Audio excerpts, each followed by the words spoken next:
It's my feel-good breakfast show. Now, you know what really bugs me? I get to home after a long day at work. I'm tired. I'm really feeling tired, and I get into bed, and all I get is this. Until like 12 o'clock in the evening. How many of you at home actually suffer from that? I think I might be a bit of an insomniac. So I've called in Andrea to give us some tips on exactly how to get over this. Andrea, this needs some serious help because I can't get to work with puffy eyes now. But why do people get insomnia? Well, insomnia often results due to stress. If you think about your line of work, it's always excitable, very busy. Yes. So it's difficult for your mind to switch off at the end of a difficult day. That's true. Or a busy day. So I think stress relieving techniques like exercise, meditation, etc. can go a long way. But I'm going to share some nutrition tips on how you can reduce the risk of insomnia. Okay, so I guess, I mean, from a nutritional point of view, there are certain foods we should eat and there are certain things that we shouldn't eat or take in before we go to sleep that would help you get into that sleepy mode, if you will. Absolutely. If you look at your diet, they say you shouldn't have a very large meal late at night because that could result in a bit of indigestion, and that will definitely keep you awake. I had a quarter chicken last night before I went to sleep. Is that too big? How many hours did you sleep? I can't remember. I think like 2 or 3. But chicken has that sleepy thing on me. Like after I eat chicken, I feel like, you know. And a quarter chicken isn't that much, so. Okay, yes, that's more than enough. Pass, yes. But what about other foods? You've brought in an array of food here. Yes. Well, one of the foods or beverages actually that we know can keep us out of sleep is caffeine or coffee. Okay. Coffee that contains caffeine. Yes. So but it tastes so good. That's the thing. We all love it so much. It's a comforting drink at the end of a long day. The smell of that caffeine and it's awesome. But, so what would you suggest in its place then? Yeah, I agree with you. I also love coffee, and luckily research is telling us that coffee, if taken in small amounts, is really good for you.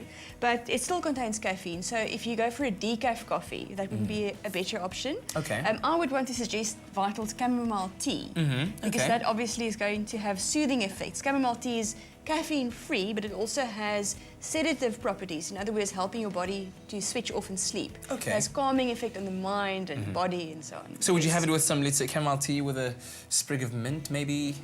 Well, actually, you can.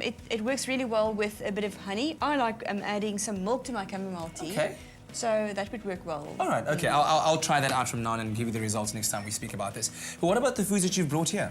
Well, research has shown us some foods can actually increase the risk of insomnia or keep you awake. And they're surprising foods. You wouldn't think things like sugar or cheese, tomatoes and chilies would keep you awake. Yeah. And these are things that we often eat at night. If you can imagine a cup of tea late at night with lots of sugar, you wouldn't realize that even while you're having, let's say for example, your chamomile tea with loads of sugar, that would interfere with your sleep. Yes. So try to avoid this late at night. Rather go for the honey option, yes. Cheese is often used in dishes we eat, pizza, pasta dishes, etc. Sandwiches, maybe a late night snack.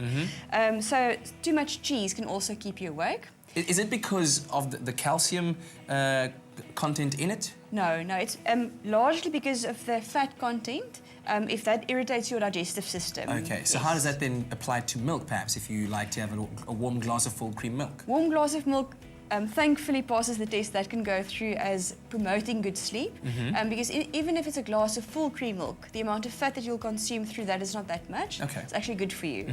All right. So you can even make, I think we've made it before, a chamomile latte. Yes, I remember that. And then I was surprised to see tomatoes and chilies can also aggravate insomnia, especially if your digestive system is sensitive to tomatoes and chilies. Yes. And hot and spicy foods specifically also. You know, sometimes it repeats on you and you feel uncomfortable.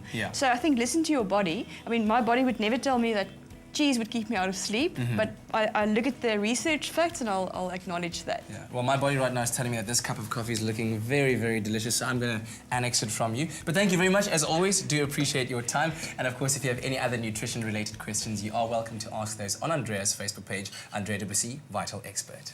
The Vital Foundation takes action against women and child abuse. R1 from every Vital pack will be donated to organizations fighting abuse. Make a difference.